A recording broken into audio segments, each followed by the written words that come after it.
Hai Sobat Spoiler, apa kabar kalian semua? Moga baik aja ya. Balik lagi dengan saya Bob, makhluk luntang lantung yang cari sukses di YouTube. Kisah yang lalu, Sun Wukong telah lahir dari batu, kemudian menimba ilmu pada guru Boti, lalu mencari senjata mustika tongkat sakti, sampai diangkat jadi penjaga kuda langit dan bertemu Panglima Tianfeng. Panglima Tianfeng bertanya, "Kok kamu balik lagi ke langit?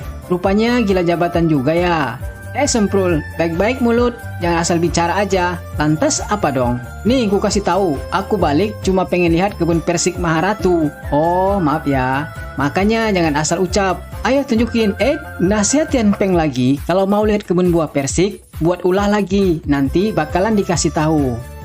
Apa benar begitu? Lalu Sun Wukong meminjam alat musik dewa gitar dan memainkannya sekencang mungkin sampai telinga yang mendengarnya kesakitan. Akibat ulah Gokong ini, kepala rumah tangga istana melapor pada kaisar. Tapi lagi-lagi penasihat kaisar membela Sun Wukong dengan dalih biar dia coba bertanya apa masalahnya. Oke lah, dari hasil omong-omong dengan Gokong ketahuan kalau ia cuma pengen lihat kebun persik. Oh, kalau itu kamu mesti cari Dewa Bumi. Oh, Dewa Bumi ya? Oke lah. Setelah ditunggu-tunggu, Dewa Bumi muncul. Kudengar kamu mencari aku. Siapa yang cari kamu? Emang kamu siapa? Perkenalkan, aku Dewa Bumi. Jangan sok ngaku kamu. Nggak percaya. Pengawal. Para pengawal datang. Aku benar Dewa Bumi kan? Benar ya Tuan? Maaf Tuan, bolehkah aku melihat-lihat kebun persik? Bisa, tapi jangan lama-lama. Baiklah. Lalu dibawalah Gokong ke kebun persik. Ia senang banget melihat langsung buahnya yang besar-besar. Pengen ia memakannya. Nggak boleh. Jilat aja boleh ya. Gokong punya ide. Ia pun pura-pura ngantuk dan pengen tidur. Jangan lama-lama ya. Udah pergi aja. Inilah saatnya beraksi. Sekarang nggak ada sesiapa lagi di sini. Ia bisa melihat sepuasnya buah persik. Bahkan memakan sepuas-puasnya pula. Sampai rasa kantuk benar-benar datang. Tidur dulu Tak lama, Dewa Bumi datang lagi mencari Sun Wukong, ditemani peri-peri yang hendak memetik buah persik. Karena suara panggilan itu agak berisik, Sun Wukong pun terbangun. Ganggu orang tidur aja. Gokong ya, kami mencarimu. Ada apa? Pengen lihat kera ganteng ya? Gokong, pede amat. Udah yuk, tinggalin aja. Gokong ngerjain mereka, jadi mematung semua. Dalam perjalanan, ia berpapasan dengan Dewa Dapur. Aku dapat ide. Gokong pun menyamar jadi Dewa Dapur. Kemudian membuat semua pada tidur, sehingga ia bisa makan sepuas dan sekenyangnya. Setelah itu, ia jalan-jalan sampai tersesat ke kamar obat. Di sana, ia pun memakan obat sebanyak-banyaknya. Kemudian ia kepikiran dengan kera-kera di gunung buah. Mending aku bawa aja. Setelah selesai, makanan pun dibagi pada rakyatnya. Sini, kita pesta.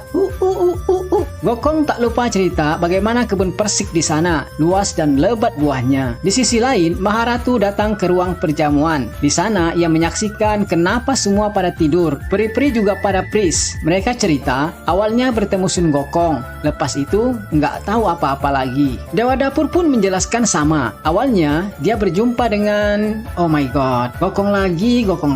Bikin penasihat kaisar jadi nggak nyaman rasa. Yang mulia, izinkan hamba bicara sama Gokong.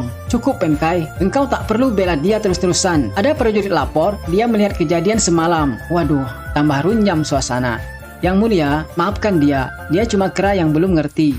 Penkai, sudahlah. Engkau sudah 2 kali membelanya. Kini aku putuskan tangkap itu Sun Wukong. Kera-kera gunung buah pada heran kenapa pasukan langit ramai banget. Oleh karena para utusan gak ada yang berani berhadapan dengan Gokong, maka Li Jing putuskan Panglima Tianfeng yang menjemput Sun Wukong. Kok saya sih Dan? Sudah, jangan membantah.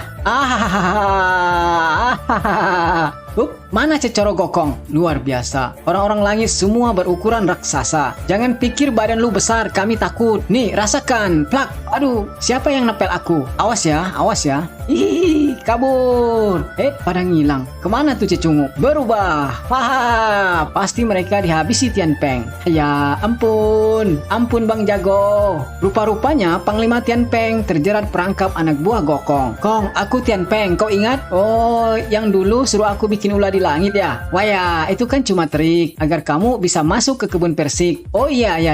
Sudah, lepasin dia. Terima kasih kawan. Ia hendak pergi. Tapi ada yang lupa nih. Misi dia kan membawa Gokong ke langit. Lalu ia berusaha mengambil hati Gokong bahwa apabila ia tak berhasil membawa Gokong ke Kaisar Langit, maka orang yang bawa pagoda itu bakal menghukumnya. Oh, terharu. Jangan nangis-nangis. Kau kan temanku, Kong. Aku bisa mati dikeroyok mereka.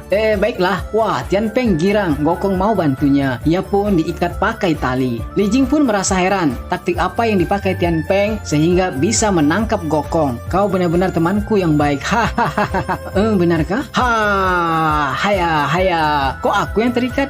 Hei monyong, kau kira aku kera tolol? Anak-anakku, kirim dia. Jangan. Nih, garpumu jangan lupa. Gokong pun menantang Li Jing. Biar putih tulang daripada putih mata. Sini kalau berani. Dasar sampah, tak ada maaf bagimu. Tian Peng pun dikirim balik ke kerajaan langit. Dan biar kaisar yang menghukumnya. Dengan kejadian ini, membuat semua prajurit tak ada yang berani menolak perintah Li Jing. Semua siap. Kemudian diutus 9 bintang bersinar menangkap Sun Gokong. Diungkap kesalahannya, ia adalah kriminal berat yang telah mencuri pil panjang umur kaisar, juga anggur kerajaan. Itu benar. Tapi semua sudah jadi kotoran. Kau mau bawanya? Ambillah. Kalau Gokong tak menyerah, maka seluruh pasukan langit akan menangkapnya. Yang namanya Gokong tak mengenal kata takut. Buktikan ucapanmu. Kami siap. Hiya! Rakyat Gokong diserbu bola api. Gokong membalas dengan membentuk ribuan gelang pemantul cahaya. Akibatnya mereka semua berhasil diringkus dan terkurung dalam tongkat sakti.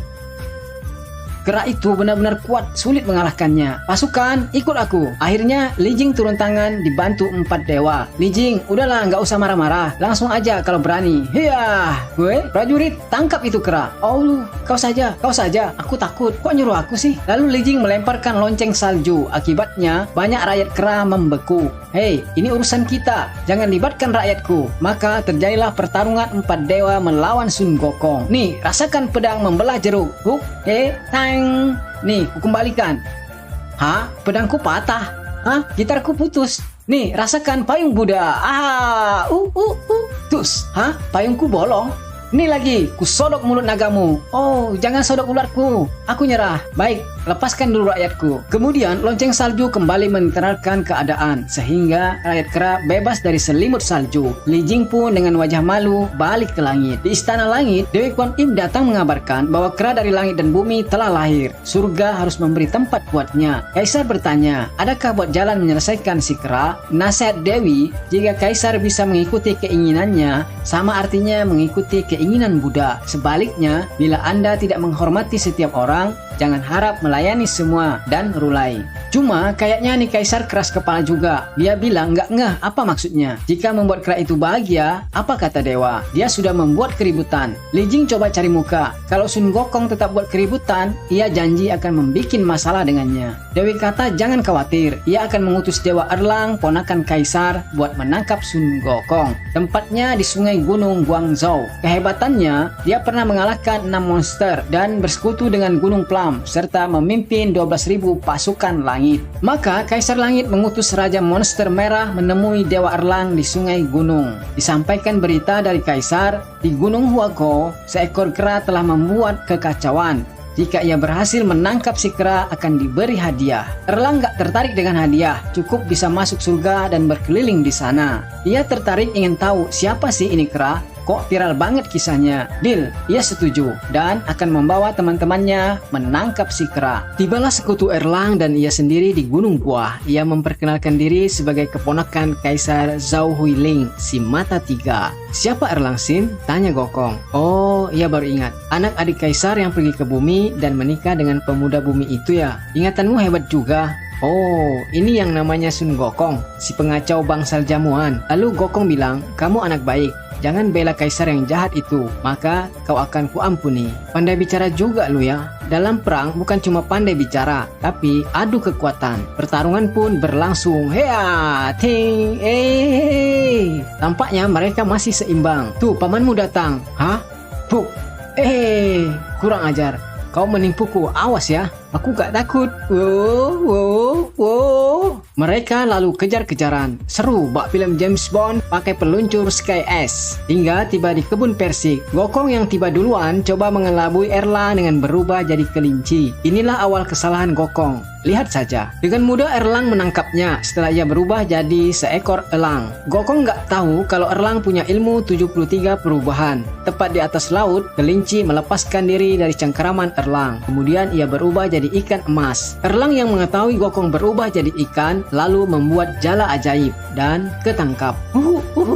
Sakit pantatku. Kenapa kau mengikutiku? Erlang bilang, gini aja, kalau aku bisa mengalahkanmu, maka panggil aku abang. Baik, pertarungan kembali dilanjutkan dengan bermain kucing-kucingan. Tiba di suatu tempat, Erlang kehilangan jejak. Tapi ia merasa aneh, kok di sini cuma ada satu rumah? Unik banget. Ia penasaran, lalu lewat teropong mata ketiganya, ternyata ada Gokong di dalam. Di sini kamu rupanya. Gokong nggak nyangka Erlang sudah tahu persembunyiannya. Ia kaget manakala batu mengenai matanya. Aduh, Gokong, keluar! Aku sudah tahu kau di balik biara. Atau ku lempar nih. Hup, boom. Aduh, sakit tahu. Dan sekarang panggil aku abangmu. Gokong belum mau menyerah. Lanjut lagi. Ting, ting, boom.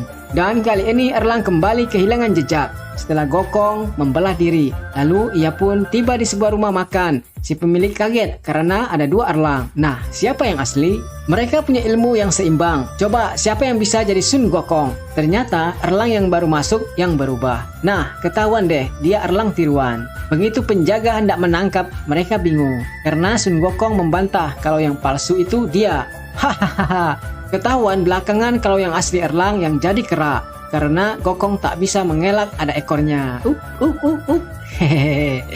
Kau memang cerdas, Lang. Kaisar khawatir Erlang tak mampu meringkus Sun Gokong. Dewa Kuan Im mengajaknya nonton bareng. Kemudian Dewa Ketel Istana punya penemuan hebat, cincin besar dari emas. Bila memakainya, ia tak bisa berkutik. Lalu dilemparkan cincin itu, tapi Dewi bermaksud lain, sehingga cincin itu cuma mengenai tubuh Gokong dan berakibat ia terjatuh. Wah, ini tidak fair. Main bokong. Gokong gak mau ngaku kalah. Erlang kesel juga. Kenapa ada yang mengganggu permainan mereka? Ia protes. Gokong tetap tak terima ini, meski ia digiring ke ketel api. Semula Dewi hendak menjaganya, tapi ditolak Dewa Ketel. Gokong tetap dijebloskan ke sana. Luar biasa panasnya, hingga matanya terasa pecah. Setelah 49 hari, ketel akan dibuka. Entah apa jadinya Gokong kini. Pesan Dewa Ketel, Gokong punya banyak trik, hati-hati aja. Petugas ketel lapor pada Dewa, di sana cuma ada batu hitam. Ia telah berubah jadi pil emas. Dewa Ketel hendak memasang cincin emas pada batu itu. Sayangnya cuma kena tubuh batu dan meledak menampilkan sosok retung kera. Wah, semua pada kabur, kecuali Dewa Ketel. Dengar ya Pak Tua, kau tak bisa membakarku. Akhirnya Dewa Ketel terbakar dalam ketelnya sendiri. Buluku mana? Malu. Dan sebelum pergi, ketel tersebut diledakkan. Dikira Erlang, Gokong pasti meledak bersama ketel itu. Di istana, lewat Dewa Ketel diketahui Gokong telah keluar. Waduh, Kaisar kembali gusar. Lalu Li Jing menangkap Gokong pakai pagoda dan mengurungnya di sana. Kejadian ini membuat Buddha ikut turun tangan. Kedatangan Buddha mengabarkan hendaklah Kaisar sabar, jangan panik. Kaisar kata bagaimana ia nggak resah, karena itu kera telah merusak tatanan yin dan yang. Hal itu disangkal Buddha, kekhawatiran Anda terlalu berlebihan, biarkan aku bertanya padanya. Buddha kata ia datang sebagai penengah dari perseteruan ini, dan ia dapat info Gokong arogan, dan itu benar. Dan kenapa dia jadi seperti ini? Gokong kata, aku terlahir secara alami dan punya kekuatan. Tapi itu Kaisar kejam dan ia harus melepaskan tahtanya. Wow.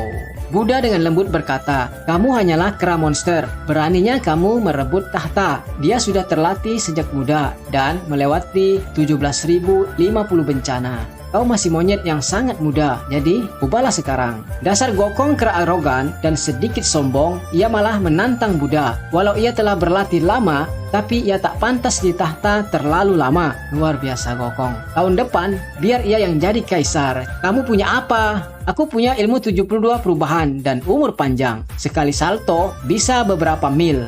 Emang gokil nih kera. Terpaksa ia harus dihentikan dan banyak merenung. agar tak salah kaprah. Maka biar adil, Buddha ajaknya taruhan. Oke, bila ia bisa melewati tangan Buddha, ia boleh jadi apa saja, bahkan Tuhan seluruh dunia. Tapi bila kalah, ia akan jadi monster selamanya. Deal, Gokong mulai terbang meninggalkan tangan Buddha. Sayangnya kok ia hanya muter-muter di situ saja, dan akhirnya balik lagi ke telapak Buddha. Ia menangis dan ditertawakan semua dewa. Inilah awal Gokong terhimpit Gunung Lima Jari. Di saat ia hendak mencoba terbang lagi, Buddha membalikkan tapak tangannya. Terjadilah hujan batu. Ia menjerit minta tolong sampai tubuhnya tak bergerak lagi. Apes deh lu Kong, kera arogan sih. Buddha perintahkan 2 penjaga gunung untuk memberi Gokong makan dan minum bila ia lapar dan haus. Menyesal tiada berguna, ia mengaku salah setelah merasakan hukuman. Memang penyesalan selalu datang belakangan. Kalau di depan apa dong? Bersambung ya.